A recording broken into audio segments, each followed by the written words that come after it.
Perkenalkan, nama saya Imade Doni Panayoga dengan nomor NIM 192111120 dan nomor absen 22 dan kelas D4 MPHD semester 4. Hari ini saya akan membahas topik 9 yaitu mengenai kompensasi. Kompensasi merupakan hal yang kompleks dan sulit karena di dalamnya melibatkan dasar kelayakan, logika, rasional, dan dapat dipertanggungjawabkan serta menyangkut faktor emosional dari aspek tenaga kerja. Kompensasi diberikan dengan tujuan memberikan rangsangan dan motivasi kepada tenaga kerja untuk meningkatkan prestasi kerja serta efisiensi dan efektivitas produksi. Kepuasan kerja karyawan terletak pada salah satu faktor, yaitu kompensasi yang merupakan segala sesuatu yang diterima tenaga kerja sebagai imbalan atas pekerjaan yang telah mereka lakukan. Kompensasi bisa dirancang secara benar untuk mencapai keberhasilan bersama, sehingga karyawan merasa puas dengan jerih payah mereka dan termotivasi untuk mencapai tujuan dan sasaran bersama manajemen. Tingkat kompensasi akan menentukan skala kehidupan ekonomi karyawan, sedangkan kompensasi relatif menunjukkan status dan harga karyawan. Selanjutnya adalah tujuan pemberian kompensasi. Tujuan organisasi memberikan kompensasi pada karyawannya adalah yang pertama, mendapatkan karyawan yang berkualitas, yang kedua, mempertahankan karyawan yang sudah ada, yang ketiga, adanya keadilan, yang keempat adalah perubahan sikap dan perilaku meningkat dalam bekerja, yang kelima adalah efisiensi biaya, dan yang keenam adalah administrasi legalitas. Selanjutnya adalah gaji dan upah. Kompensasi adalah keseluruhan balas jasa yang diterima oleh karyawan sebagai balas jasa dari pelaksanaan pekerjaan di organisasi dalam bentuk uang atau lainnya. Dapat berupa gaji, upah, bonus, insentif, dan tunjangan seperti tunjangan kesehatan, tunjangan hari raya, uang makan, cuti, dan lain-lain.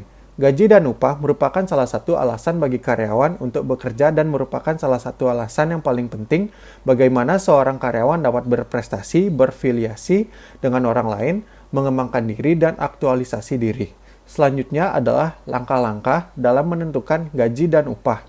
Yang pertama adalah analisis jabatan atau tugas, merupakan kegiatan untuk mencari informasi tentang tugas-tugas yang dilakukan dan persyaratan yang diperlukan dalam melaksanakan tugas tersebut supaya berhasil untuk mengembangkan uraian tugas, spesifikasi tugas, dan standar untuk kerja. Yang kedua adalah evaluasi jabatan atau tugas. Evaluasi jabatan adalah proses sistematis untuk menentukan nilai relatif dari suatu pekerjaan dibandingkan dengan pekerjaan lain. Proses ini adalah mengusahakan tercapainya internal equity dalam pekerjaan sebagaimana unsur yang sangat penting dalam penentuan tingkat gaji. Dalam melakukan penilaian pekerjaan, terdapat beberapa metode yang dilakukan dalam praktik yaitu metode pemeringkatan atau job ranking, yang kedua adalah metode pengelompokan atau job grading. Yang ketiga adalah metode perbandingan faktor. Metode perbandingan faktor adalah membandingkan beberapa faktor dalam pekerjaan yang dapat dikompensasi. Misalnya, beberapa pekerjaan kunci dibandingkan dengan beberapa faktor yang dapat dikompensasi seperti tanggung jawab, keahlian, tingkat usaha, dan kondisi kerja. Yang keempat adalah metode penentuan poin atau point system. Metode ini dilakukan dengan cara menentukan poin atau angka untuk faktor-faktor yang dapat dikompensasi.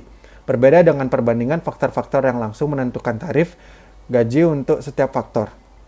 Yang kelima adalah survei gaji dan upah. Survei gaji merupakan kegiatan untuk mengetahui tingkat gaji yang berlaku secara umum dalam organisasi-organisasi yang mempunyai jabatan yang sejenis. Ini dilakukan untuk mengusahakan keadilan eksternal sebagai salah satu faktor penting dalam merencanakan dan menentukan gaji. Yang keenam adalah menentukan tingkat gaji setelah evaluasi jabatan. Dilakukan untuk menciptakan keadilan internal yang menghasilkan ranking jabatan dan melakukan survei tentang gaji yang berlaku di pasar tenaga kerja. Selanjutnya adalah penentuan gaji. Selanjutnya adalah tantangan dalam menentukan gaji dan upah. Yang pertama adalah tingkat gaji yang lazim, yang kedua adalah serikat buruh, yang ketiga adalah pemerintah, yang keempat adalah kebijakan dan strategi penggajian, yang kelima adalah faktor internasional, yang keenam adalah nilai yang sebanding dan pembayaran yang lama, yang ketujuh adalah biaya dan produktivitas. Sekian topik 9 yang bisa saya bahas. Akhir kata saya ucapkan terima kasih.